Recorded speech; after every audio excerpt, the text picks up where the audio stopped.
Well, hello and welcome. It is such a delight to have so many of you from all across the world joining us to launch this issue of Forced Migration Review number 74 on financing displacement response. It has been a wonderful process of putting it together with our fabulous authors over the last year. I'm Alice Phillip. I'm the managing editor of Forced Migration Review. I returned from maternity leave in the summer, so this issue was already underway. And I'm delighted that Emily Arnold Fernandez, who set off this process as managing editor, has now returned to us to be part of the team. And so she'll be presenting later as well. For interpretation, hopefully those of you who are familiar with having interpretation have already found at the bottom the globe. But if you are having any trouble with finding the globe, it's on the bottom panel, and you can then select your language. We've got French, we've got Spanish, and we've got Arabic. So if you would like to put those on, please do. The Q&A is a place where any point during today's event, you can put a question for our panelists who will be sharing in about 20 minutes time. And we will put those questions to them. On behalf of FMR, I would like to thank our many people who have been involved in making this issue a success. From the start, we had our expert advisors, Bahati Kanyamanza, Andira Kara, and Leah Zamor. Our issue sponsors, the Conrad N. Hilton Foundation. We had our reviewers, mentors, and authors, some of whom are with us today. And for this event, we're also delighted to be partnering with ODI Global, who are supporting the event in various ways, including by having a moderator in Caitlin Sturridge, who will be leading our panel in a moment. So without further ado, I will hand over first to Lauren Post-Thomas, who is from the Conrad and Hilton Foundation, and she'll be giving us some opening comments. Over to you, Lauren. Thanks so much, Alice. Good morning, good afternoon, good evening, everybody. And huge thanks and congratulations to the Forced Migration Review team and all of the authors of this issue. It's been truly exciting to see the issue live and authors and others sharing the content across their channels over the past couple of weeks. And I hope that continues. I think, especially for those joining today's event, it's no secret that financing for forced displacement is not fit for purpose, and it hasn't been for quite some time. Not only do rising needs of displaced populations and their host communities far outstrip traditional aid resources, but the model of aid we're implementing was, frankly, built by a small group of people for a very different time and as a Band-Aid response to what are now long-term challenges. Over the last decade, I've taken part in my fair share of calls for a transformation of this humanitarian aid system. And while we've seen some positive changes, for example, the emergence of multilateral development banks as a new source of funding in refugee settings, and especially in the last couple of years, a more actionable movement to funding local and refugee-led organizations, humanitarian donors and actors have largely continued to do much of the same. Of course, change takes time, but we still need more out-of-the-box thinking that can help dismantle many of the current entrenched top-down ways of working, and we need more non-traditional actors to enter from beyond the fray. So the Conrad N. Hilton Foundation was really pleased to support this issue of Forced Migration Review exactly for these reasons. We know how important it is for there to be a space to challenge the system and its financial response to forced displacement. We hope this issue encourages implementers to push their donors to give them space to design and work in more long-term refugee-led, market-driven, and climate-responsive ways. We hope that in reading these pages, it lights a fire under bilateral governments and multilateral institutions to act on their commitments to prioritize delivering funding more directly to the populations and markets that they seek to serve, to break down their own silos and give partners room to think more creatively. And we hope the private sector finds ideas for them in these pages too. We're creating space for the private sector to follow our lead, hopefully embrace more risk and make big investments. We promise, for those of you representing the private sector today, there will be returns. And we're demonstrating really what works. So once again, thank you to the Forced Migration Review team and the authors, and I hope you all enjoy today's panel event. Over to you, Emily. Thanks so much, Lauren. It's been a delight to work with you and your colleagues and to know that the Conrad and Hilton Foundation is leading the way in pushing for changes in the conversation and also for changes in practice. So we've been really thrilled to partner with you on this issue. For everyone here today, I'm delighted to share that the issue, FMR 74, Financing Displacement Response, is available online in 4 languages at fmreview.org, which you'll also see in the chat. You can click the link to go look at it. We very much encourage you to read it and to share it with your networks. Our website was recently redesigned. So if you've taken a look at it, if you have looked at it in the past and taken a look at it recently, you'll notice a whole new look and feel. It's still in beta. So we do hope that you will find it much more accessible than the old website. And all of the content is available in multiple languages. But we also know that you might notice a few glitches since we're in beta. So if you do find them, please share them with us. We're in the process of tracking down all the things that still need to be tweaked. And in addition to reading this issue online in 4 languages, you can also find it available in print. So if you are one of the folks who've requested copies or you've asked for copies as a regular practice on our mailing list, those should be arriving soon. The print edition also is available in multiple languages. And if you still want to request print copies, please do let us know. You can do that through the contact section on our website or just by sending an email to FMR, and I'll let my colleague put the email address in the chat. Today's event will also be available online as a video. It will be on the Refugee Studies Center YouTube channel, and we'll be getting it onto our website in due course. So we encourage you to share the video of this event with your networks as well. It's another great way to dive into the content around financing displacement response that's in this issue of Forced Migration Review. This event, we hope, will give a taste of the articles in the issue. As many of you probably already know, the issue explores the implications of shifts in both traditional and new financing approaches and actors, and how these are impacting displacement response.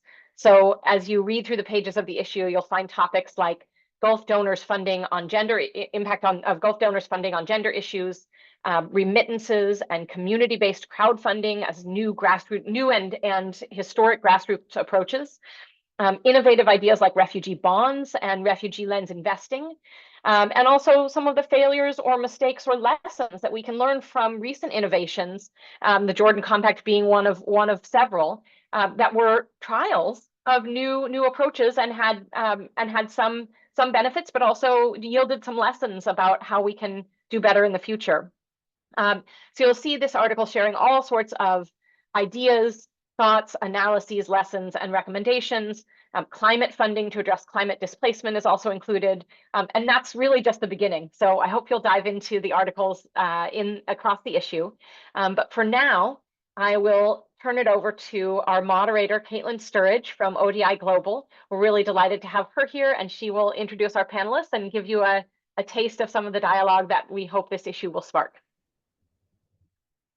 Thanks, Emily, and thanks to Lauren. I hope you can all hear me clearly and okay. My internet is a little bit shaky in Nairobi today, so let me know if I glitch or if you lose me.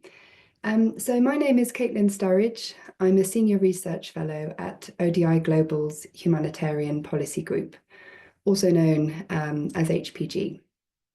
I'm thrilled to be moderating this session, and I was thrilled to be asked to moderate it. Financing responses to displacement is something that we at HPG have been thinking about a lot over the last few years, and are set to carry on thinking about it for some while to come. Over the last 2 years, we've been proactively tracking funding to refugee-led organisations and analysing the barriers and obstacles to funders. So this is really a perfect opportunity to hear more about the different funding streams, the different ways of financing displacement response. So without further ado, we'll now turn to the author panel of today's session. On the panel, we have 4 brilliant speakers whose papers all featured in this special issue on financing displacement response. So I'm delighted to introduce Alya Al-Mahdi. Alya is a dedicated humanitarian advocate who currently serves as the Deputy Director of Programmes at St Andrew's Refugee Services, also known as STARS, in Egypt. STARS provides migrants and refugees with legal aid, psychosocial support, medical assistance and education. Welcome, Alya, to the panel. We also have Aziz Hoque. Aziz is a faculty member at the Centre for Peace and Justice at Brack University. He serves as the advisor for the Refugee Studies Unit in Cox's Bazar. He has pioneered innovative community-based research approaches in fragile contexts, including the Trust Network and WhatsApp Chat Hour. On our panel, we also have Marta Guerrero-Blay. Marta is an advocate for Refugees International, where she focuses on development responses to humanitarian situations. Marta leads relationships with multilateral development institutions and their refugee financing approaches. Welcome to the panel, Marta. And last but certainly by no means least, we have Sara Arapiles. Sara is a postdoctoral fellow at the Faculty of Law of Lund University. She conducts her research within the interdisciplinary project Refugee Finance, Histories, Frameworks and Practices, which is funded by the European Research Council. So now that we've introduced our panelists, we're going to turn to them to hear more about each of their articles. And after that, we'll be opening up to a Q&A session with the audience. I've been told that if you have a question for the panelists as they're speaking, feel free to put it into the Q&A box. And it would be great if you could state your name and your organisation. And also if there is a particular panelist you would like to direct your question to, I'll then be able to read them out for you once the panelists have finished with their introductory interventions. So Alya, I'm going to start with you. In your article, you highlight the important role played by refugee-led organisations like STARS in Egypt. You describe in great detail the ways in which RLOs can be more efficient, more cost-effective and more sustainable, often much more so than many national and international NGOs. But in spite of these achievements, you also highlighted in your article the significant funding challenges that your organisation faces.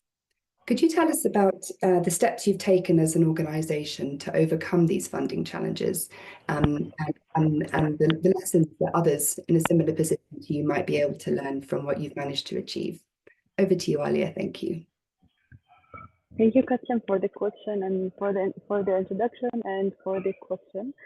Actually, since we're here to discuss refugees-led organizations in general, I believe it's essential to highlight all the possible strategies that RLOs can use to address the funding challenges. So I would start with advocating for inclusive funding criteria. Actually, many donors have requirements that exclude RLOs from accessing essential funding. For example, this includes the need for formal registration, access to bank accounts, and a track record of good financial practices. In addition to that, there is also the language barriers that can hinder RLOs during the funding application process. And we think providing can be a solution to address these challenges. Also, funds are often restricted to specific activities that are maybe not necessarily aligned with the community's needs, and confirm with the and the know we think To the line not very clear. It's possibly just me, but I wonder if others are also. I can hear a lot of background noise. I think it might be your headphones, actually. I can hear the background noise as you're speaking. Go ahead, and it's in and out a little bit, but go ahead.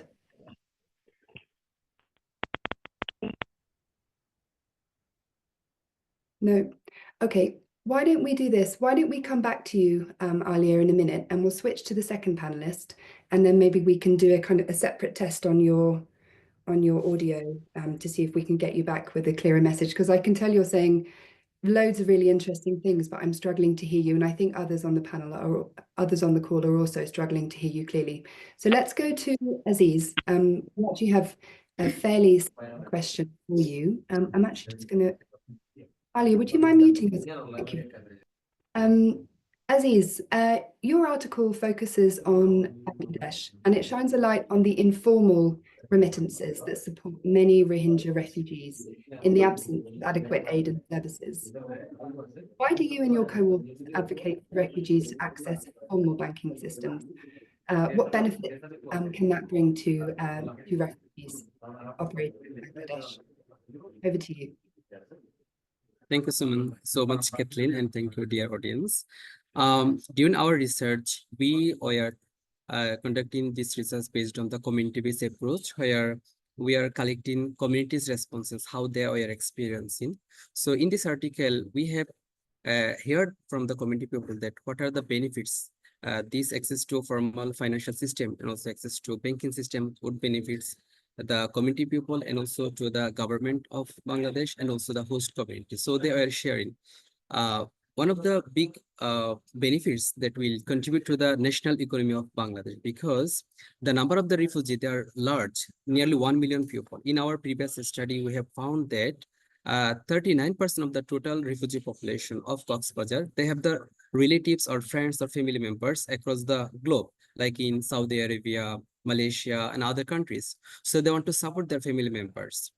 However, as there is no formal access to financial systems, so they have to choose different informal ways, and somehow it's the illegal way of financial transactions. So ultimately, this money is not coming to the Bangladesh. Ultimately, the internal money is being circulated. So here, this will, if we ensure formal access to financial system or banking system, so Bangladesh will be benefited from receiving this money. And recently, Bangladesh also facing some scarcity of the reserve system in the national bank, and they are struggling to import some of the essential foods and fuel.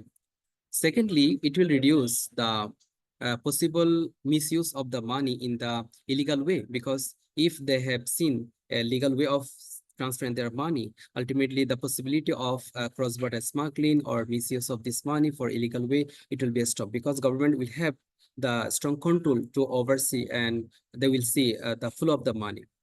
And it's also very much important for the community perspective, because to see durable solutions, we should empower the community by giving them a chance where they can exercise their humanitarian principles. And also access to formal system will reduce the cost and other illegal and also the risky ways. However, here in the Bangladesh, there's a big concern among the policymakers and also host community, because all the policy are very much short term. One of the focus is immediate repatriation of the refugees, but there's a lots of complexities in the national level and also in the regional level.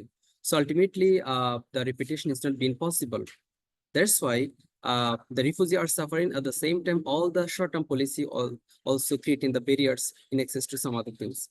Because one of the common fear among the government of Bangladesh is they will not get any system that will create opportunity where refugees will feel comfort and they will stay here permanently, because immediate deportation is the ultimate goal.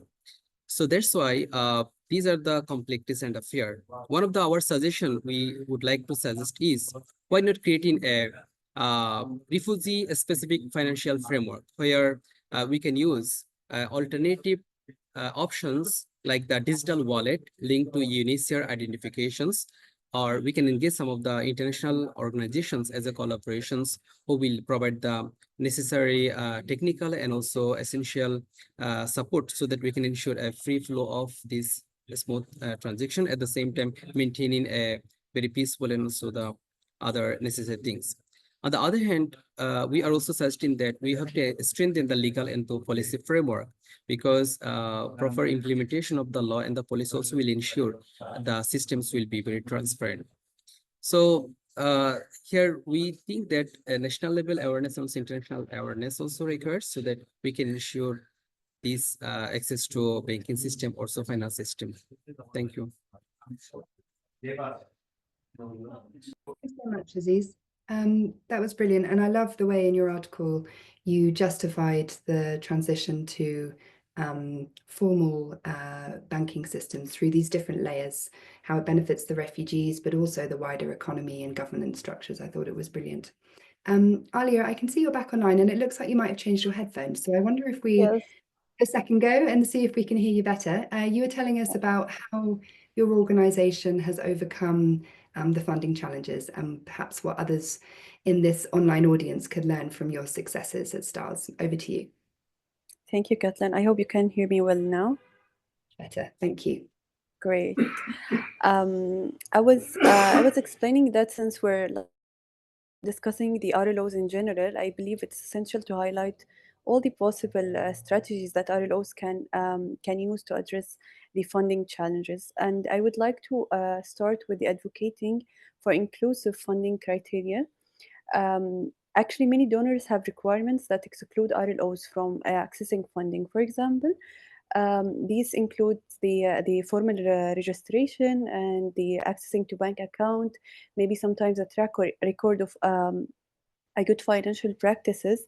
There are also other language barriers that hindering RLOs throughout the process of applying for fund through the applications and other requirements. And this can be solved by providing some mentorship to the RLOs to help them move through these challenges. Also, funds sometimes restricted to a specific activities that are not aligned with what the community need and what RLOs as experts on the ground see the community need. So advocacy efforts by RLOs have been crucial to encourage donors to revise all these criteria and ensure that RLOs are eligible for funding. And it's important to keep doing the advocacy and find good solutions and helping RLOs to get the fund. The second point actually is promoting the recognition and support of RLOs. RLOs have been advocating to increase recognition and funding specifically allocated to their organizations. For example, STARS, as part of the Resourcing Refugee Leadership Initiative, the RRLI, it's a coalition of 6 global RLOs working to secure direct funding for RLOs and strengthen their capacities. Through the coalition's work, STARS and the extended RLOs related to STARS and globally, they were able to highlight the RLOs offer efforts to the donors, and we're keeping to do that. While this progress is ongoing, I think we need more efforts to be done to ensure that RLOs are an integral part of the localization efforts for fund. The third part, which is like all of them are leading us to the third part, which is educating donors about the role of RLOs. We work to demonstrate how RLOs serve as a bridge between. We provide clear examples of our impact and the RLOs that we're working with impact on ground. We help donors to understand why supporting RLOs is crucial for an effective displacement response, because they are in the ground, they know more, and they are the expertise about their community, so they can advise us better. while these tips help us also, like all these tips helping us sometimes to address the funding challenges, there is an additional barrier remains, which is the bank account, receiving the fund directly from the donors if RLOs get fund. So it's important also to navigate this through intermediaries and partnership with other organizations who can facilitate receiving the fund through them. Overall, we think RLOs are demonstrating their efficiency, effectiveness, and deep community connections, which make them essential partners and important in refugee response effort. And it's important to keep educating the donors and advocating for RLOs to empower them in general. Thank you so much, Kathleen. Thanks, Alya. That was perfectly clear, and it was great to hear firsthand some of your reflections from STARS. I was in Cairo, as you know, about a month ago, and was at your offices and was blown away by the work that you do. It's really amazing. So congratulations. I'm going to turn to you now. We've heard experience and Egypt, and we're now going to take a step back with a more global focus by focusing on a specific donor, the World Bank, which was the focus of your specific article. In your article, you wrote about the bank's important role in funding the displacement response, but you also highlighted the need for better collaboration, better coordination, and better dialogue. I was hoping you could give us some specific examples of how the World Bank could further strengthen its investments and its impact in displacement settings. Over to you. Thank you, Caitlin, and thank you to all the panelists, because this is a very rich and interesting discussion. And now we're going to talk about MDBs, or multilateral development banks. And I want to start highlighting the scale and the importance of this financing, because the World Bank in particular is becoming one of the most prominent actors in funding the refugee response globally. In fact, they are emerging as the fourth largest provider of concessional finance behind the United States, the European Union, and Germany. So the role that this institution will play in shaping the way host governments and the world responds to refugee situations is going to be so important. So therefore, we must ensure that the financing is not only effective, but has a tangible impact on the lives of refugees, and that it does improve the response overall and long term. But to start to think about how the World Bank funds and how we can improve it, we need to understand what type of projects the World Bank funds and how the institution works. Because being a development institution, it works different from the traditional humanitarian schemes or the organizations that typically work in refugee situations. So the role of the World Bank financing has two main goals. One of them is to strengthen host countries' capacity to address refugee crisis. And the second one is to promote the inclusion of refugees in country systems. This means that they will fund projects to expand access to maybe public health systems, public education systems, or even like social security systems to refugees. But they can also strengthen institutions like improving the national refugee system to provide access to regularization or access to work. So they do work directly with host governments. And the role that host governments have as the receivers of this concessional finance is that they not only identify what are the areas they want to invest in, but they are the main decision makers of this funding. They carry out the funding, they receive it, and they also implement it. So this is great, right? You have a lot of host country leadership within like this World Bank financing, but this also can create some issues when it comes at selecting what types of projects are being funded by this mass financing that the World Bank has. And one of the most important risks is that the funding in some occasions might not always align in investments that are aligned with the most important needs of the ground. And sometimes the investments might have a marginal impact on the lives of refugees. So there's this risk of like, are we funding the right thing? Are we funding the things that refugees actually need? And is the impact actually effective, or is it marginal? Like, if you're building a road with this financing, is the road leading to the location where refugees live, or you're just building a road to build a road? So in a way, that's kind of like, how do you ensure that this very specific refugee financing does make a change for the life of life of refugees? And one of the ways that we discuss in the report is through increased dialogue and collaboration with humanitarian actors, but in particular with refugees themselves. And is what Alya was saying before, refugees know their needs and their situation better than anyone else.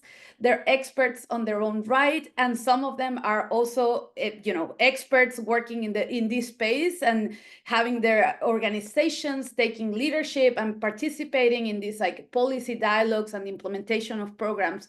So it's very important that as we define the priorities for investments and we create these country strategies and provide funding to ensure that we change the way countries respond to refugee situations, that refugees are active participants of these discussions from the get-go. So there's two aspects when it comes to World Bank financing in host countries and how to improve it, which is the humanitarian development nexus and the challenges. And one of the things that we are starting to think is like, how do we improve it, right? Like, it can be so easy as starting conversations, like transparent discussions. When I talk to humanitarians in many of the countries that the World Bank finances, they haven't heard that the World Bank maybe provides funding to those nations. They don't know what projects they're funding. They don't even know what the World Bank does, right? So, starting from the get-go of like, can the World Bank proactively reach out to not only humanitarian organizations, but RLOs and refugee leaders to really establish a transparent conversation on like, hey, this is what we have, this is the financing we have, this is what we are trying to do. And when they define the priorities for investment and when they are trying to identify what are the needs, they do consult with these organizations. And second of all, like, we really think, and I know I'm at time, so I'm gonna shorten it up, like this aspect of transparency, reaching out, and they do have also assessments where they are trying to identify, are the projects working or are the projects not working? And in these assessments, it's important that they continue this continuous dialogue, especially with RLOs and refugees on the ground, in a way that they can not only identify and influence the areas of investment, but make sure that these investments are being applied and implemented effectively on the ground. But, we can continue this conversation in the Q&A as well. Thanks, Marta. I know you had a lot more to say, so I'm sorry to have to cut you short, but I want to leave enough time for Sara and for the Q&A. So, Sara, we've heard about a specific funder, the World Bank, and I want to hear from you about a specific funding mechanism in the form of refugee bonds. In your article, you describe how these represent a paradigm shift from public sector funding to private financing. I'm not that familiar with refugee bonds, if I'm totally honest with the audience. So I was hoping you could give us a bit more of an insight about what these look like in practical terms, to introduce them to the audience, but also maybe get on to some of the pros and cons that you see of these kinds of market-led approaches. Over to you. Thank you so much for your questions. So to start with, a social impact bond is an outcome-based model of financing used to address social issues, which means that a specific outcome, which will be stipulated in a contract, has to be reached. And the outcome may differ from bond to bond. So for instance, it may be entrepreneurship or integration into the labor market. The outcome in the Koto bond, which is actually the one that we studied for our contribution to the forced migration review, was actually integration into the Finnish labor market. So this bond was issued by the Finnish government, and its aim was to provide language and vocational training for refugees in Finland to enable labor market access. So the training offered to refugees was linked to key shortages in the Finnish job market. And the impact of the Kotobon was tracked through the beneficiaries' identification numbers. The taxes paid by the people who actually access the labor market were then reinvested in the system. So the remuneration of the investor depends on whether the outcome stipulated in the contract is reached within a specific period of time. And once the outcome stipulated in the contract is reached, the bond matures. And upon the bond's maturity, the investor will get the return on investment. The type of investors may also differ from bond to bond. They can be individuals, but also, for instance, pension funds, by selecting the option of sustainable investment. You also asked me about pros and cons. So we think that it's still early to evaluate fully the pros and cons of the financial instruments aimed at refugees. Having said that, one of the positive aspects that we can already identify is that there is more flexibility and availability of money, which in turn allows for a more rapid response to refugees. So the money is given upfront to the refugee service providers and humanitarian organizations, which means that they will have capital in advance to provide for refugee services. As has been already discussed in the event, traditional development aid and funding from a state is not longer available. And that's why there is a willingness by humanitarian organizations to engage with the private sector to be able to continue with their projects and the services that they provide for refugees. So governments or state authorities attract private investment, and this creates a cooperation between the state and the private actors, which allows states to mobilize private funding to provide refugee services without having to allocate money themselves in advance. But the other side of the coin is that we don't know the long-term implications of these financial instruments yet. A potential adverse impact is the fact that these financial instruments may have implications on international protection and its legal understanding or conceptualization. These financial instruments do not focus on the needs of refugees fleeing persecution, but instead of the needs of refugees in accessing, for instance, the labor market, as it was the case of the Kotobon in Finland. And of course, accessing the labor market is something positive for refugees, but providing services only to those who are able to access the labor market prioritize a specific type of refugees, but left out others, including the most vulnerable ones out. And we have to see this in the context of the increasing emergence of European policies of deterrence, which of course raises some broader concerns.